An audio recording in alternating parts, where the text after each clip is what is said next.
Hello दोस्तों, स्वागत है आपका आपके अपने YouTube चैनल में। आज हम डिस्काउंट का पार्ट 6 पढ़ने वाले हैं। हमने इसके पार्ट 5 को कंप्लीट कर लिया है और यदि आप लोगों ने हमारे उन वीडियोस को नहीं देखा है तो सबसे पहले प्लेलिस्ट में जाकर उन वीडियोस को देखना। तो बिना टाइम खराब किए हम डायरेक्टली चलेंगे क्वेश्चन की तरफ। क्वेश्चन आपके सामने है। अब देखिए क्वेश्चन क्या है। 12% तथा 5% के दो क्रमागत बट्टे देने के बाद किसी वस्तु का विक्रय मूल्य 209 रुपए है। वस्तु का अंकित मूल्य कितना है? अब देखिए डिस्काउंट परसेंट का फॉर्मूला क्या होता है। तो डिस्काउंट परसेंट का फॉर्मूला होता है डिस्काउंट बटे में मार्क प्राइस इनटू में 100। अब देखिए पहला डिस्काउंट आपके पास कितना है? तो 12% है। 12% की फ्रैक्शन वैल्यू कितनी होती है? तो 3/25 होती है। अब देखिए दूसरा डिस्काउंट आपके पास कितना है? तो 5% है। 5% की फ्रैक्शन वैल्यू कितनी होती है? तो 1/20 होती है। अर्थात कहने का मतलब है जो न्यूमरेटर है वो डिस्काउंट है और जो डिनोमिनेटर है वो मार्क प्राइस है। और मैंने आपको कई बार बताया हुआ है जैसे ही मार्क प्राइस के अंदर से डिस्काउंट को घटाया जाता है तो हमें सेलिंग प्राइस पता चलता है। अब देखिए हमने यहां पर लिखा मार्क प्राइस और यहां पर लिख लिया सेलिंग प्राइस। 25 रुपए की कोई वस्तु थी, उसके ऊपर 3 का डिस्काउंट देकर कितने में बेचा होगा? तो 22 रुपए में बेचा होगा। उसी तरीके से 20 रुपए की कोई वस्तु थी, उसके ऊपर 1 का डिस्काउंट देकर कितने में बेचा होगा? तो 19 रुपए में बेचा होगा। सबसे पहले क्रॉस में चेक कीजिए, कुछ कटता है तो काट लीजिए। अब देखिए 2 से काटा तो 2 एकम 2 और ये 0। 2 से यह 11 बार कट जाएगा। अब डायरेक्टली इनका गुना करा दो तो 25 गुना में 10 कितना होता है? 250 होता है। इनके बीच में रेशो होता है 11 गुना में 19 कितना होता है? तो 209 होता है। अब देखिए हमारे हिसाब से सेलिंग प्राइस या फिर विक्रय मूल्य कितने रुपए है? तो 209 रुपए है। और क्वेश्चन के हिसाब से विक्रय मूल्य कितने रुपए है? तो 209 रुपए है। अर्थात कितने गुना ज्यादा है? तो 1 गुना ज्यादा है। और हमें अंकित मूल्य को फाइंड करना है। ये जो अंकित मूल्य है ये भी 250 रुपए ना होकर इससे 1 गुना ज्यादा होगा। 250 में जब आप 1 का गुना कराओगे तो कितना आएगा? 250 रुपए ही आएगा। इसका मतलब अंकित मूल्य कितने रुपए हैं? तो 250 रुपए है। उम्मीद करता हूं कि आपको यह क्वेश्चन समझ में आया होगा। अब हम चलते हैं हमारे अगले क्वेश्चन की तरफ। तो देखिए हमारा अगला क्वेश्चन। देखिए हमारा अगला क्वेश्चन 12.1/2% तथा 10% की 2 अनुक्रमिक छूट के बाद चांदी की एक प्लेट को 6,300 रुपए में बेचा गया तो इस प्लेट का अंकित मूल्य कितना है? अब देखिए डिस्काउंट परसेंट का फॉर्मूला डिस्काउंट बटे में मार्क प्राइस इनटू में 100 होता है। अब देखिए पहला डिस्काउंट आपके पास कितना है, तो 12.5% है और 12.5% की फ्रैक्शन वैल्यू कितनी होती है, 1/8 होती है। अब देखिए दूसरा डिस्काउंट आपके पास कितना है, तो 10% है।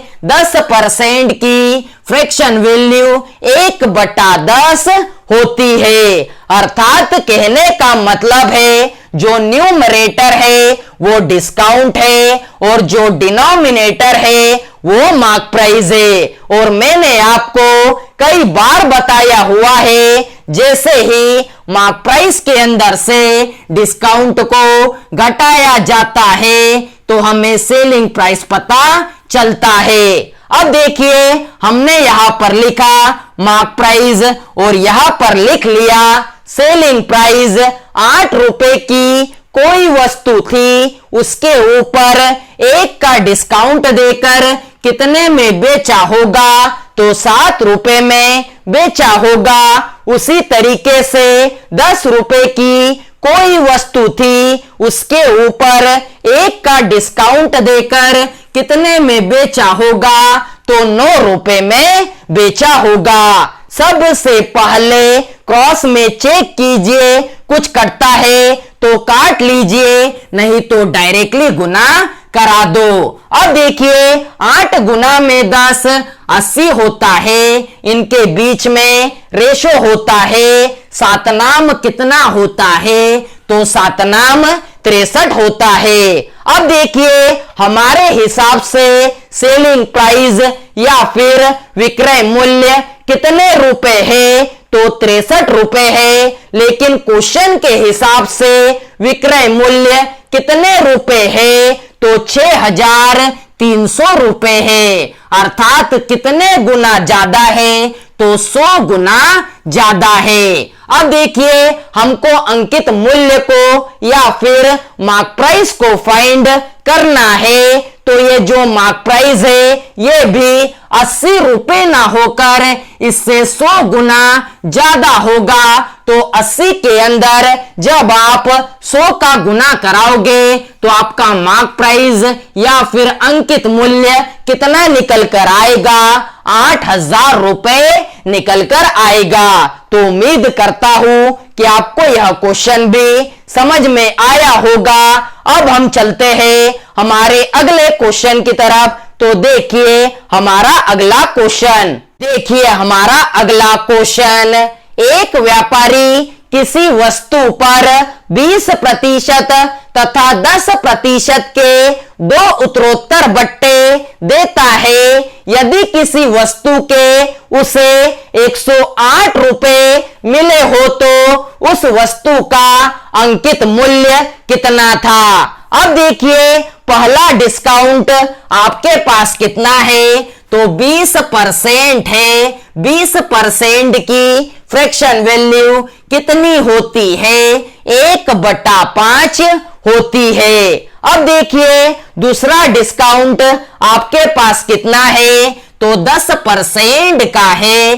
10% की फ्रैक्शन वैल्यू 1/10 होती है। अर्थात कहने का मतलब है जो न्यूमरेटर है वो डिस्काउंट है और जो डिनोमिनेटर है वो मार्क प्राइस है। और जैसे ही मार्क प्राइस के अंदर से डिस्काउंट को घटाया जाता है तो हमें सेलिंग प्राइस पता चलता है। अब देखिए हमने यहां पर लिखा मार्क प्राइस और यहां पर लिख लिया सेलिंग प्राइस। अब देखिए 5 रुपए की कोई वस्तु थी, उसके ऊपर 1 का डिस्काउंट देकर कितने में बेचा होगा, तो 4 रुपए में बेचा होगा। उसी तरीके से 10 रुपए की कोई वस्तु थी, उसके ऊपर 1 का डिस्काउंट देकर कितने में बेचा होगा, तो 9 रुपए में बेचा होगा। अब देखिए क्रॉस में चेक किया तो कट रहा है, तो हमने 2 से काट लिया। 2 दूना 4 होता है और 2 पंजे 10 होता है। अब डायरेक्टली इनका गुना करा दो। अब देखिए 5 गुना में 5 25 होता है। इनके बीच में रेशो होता है 9 दूना 18 होता है। अब देखिए हमारे हिसाब से सेलिंग प्राइस या फिर विक्रय मूल्य कितने रुपए है, तो 18 रुपए है। लेकिन क्वेश्चन के हिसाब से विक्रय मूल्य या फिर सेलिंग प्राइस कितने रुपए है, 108 रुपए है।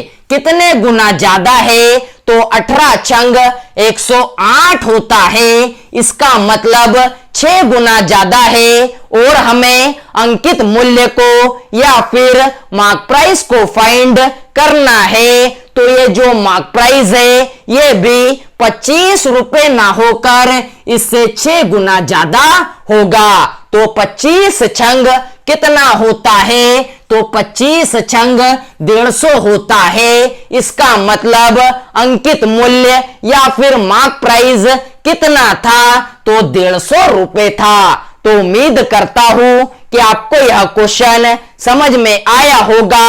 अब हम चलते हैं हमारे अगले क्वेश्चन की तरफ। तो देखिए हमारा अगला क्वेश्चन, किसी वस्तु को उसके अंकित मूल्य पर 14% बट्टा देकर 387 रुपए में बेच दिया जाता है।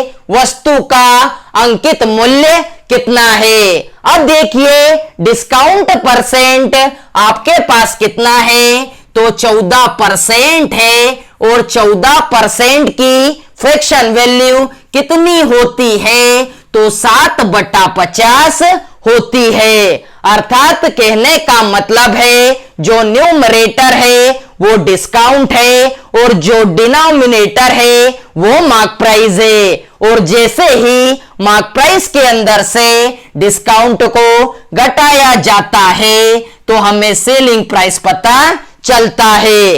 अब देखिए हमने यहां पर लिखा मार्क प्राइस और यहां पर लिख लिया सेलिंग प्राइस।